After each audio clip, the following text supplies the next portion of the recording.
chapter 6 of the Rebbe's Maimer from Tafshin Tesvov, and the Rebbe says that the Frierdiker Rebbe in his Maimer in Oisei continues that the ultimate goal of the service of the person to God is to transform the darkness into the light, that the darkness itself will be a source of light.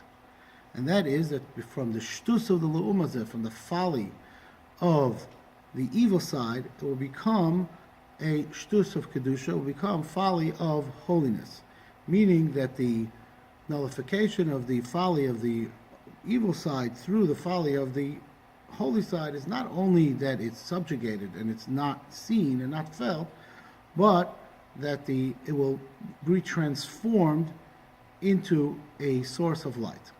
And the Rebbe explains that in general, the battle with the Yetzer Hara, the battle with the side of evil, there are several ways. That at the beginning of a Jewish service, at the beginning of the Aveda, it comes in the way of iskafia.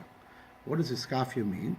That because a person develops his powers of good, and his powers of good become so strong, so the powers of evil within him become subjugated. And the person's behavior completely is only according to the will of his Yetzer Tov, of the powers of good. But the side of evil is still present, just it has no power to affect any behaviors that the person would do. Not in any of the three faculties of thought, speech, and action. And generally, this is the situation that a Beinoni finds himself in, as it's explained in Tanya. However, there's another way, that's a higher way of serving Hashem, that is the way of his hapcha. His hapcha means transformation. That it's not enough that the side of evil does not have any power in any of the three faculties that are machshava, dibur, ma'aseh, thought, speech, and action, but yet the evil stays within the person. Rather, the good part of the person is so powerful, and it has battles with the evil sides of the person, and it weakens him, that the evil side of the person becomes so small, even if it's within its place, but it becomes so nullified that it's almost not noticed. Yet it's still there. But within transformation, within iskafia, there's even a higher level, which is a third level, which is it's not enough that the evil side becomes subjugated to the extent that the powers of good are so much more than it, that the evil is just not felt and not seen, but it's still there. However, the side of the Yetzer Hara, the side of evil, is transformed into a power for good. And the explanation of these two ways of serving Hashem in the levels of his hapcha, in the levels of transformation, is that we see that there are some people that in their general way where they are, the position where they find themselves, because they are subjugated to their evil side, they become very passionate about things in the physical world. So when he starts working on iskafia, when he reaches the level of the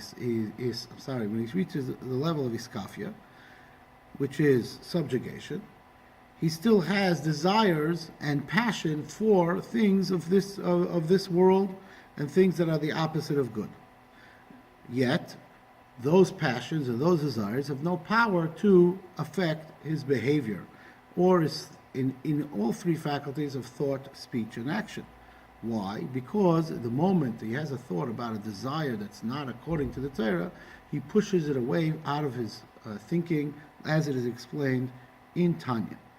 However, when he starts working even harder and he toils in his body and soul, it's not only that then his powers of good become so strong that he stops being passionate about anything, and he doesn't care anymore about things of this world.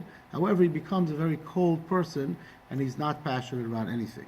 And the higher level of his hapcha, of transformation, is when he uses those passions for kedusha, for holiness, and he takes the same powers that he used for the side of evil, he uses now for holiness. And this is what we will find in the future, the Asid Lava, after Mashiach comes, that the passion that we have, that sometimes comes between a man and a woman, it says the Eish of Ish, which is Yud, and the Eish, the fire of Isha, which is Hey, will become a flame of holiness that the fire itself will be transformed into holiness, like it says that the night will bring forth light like the daytime.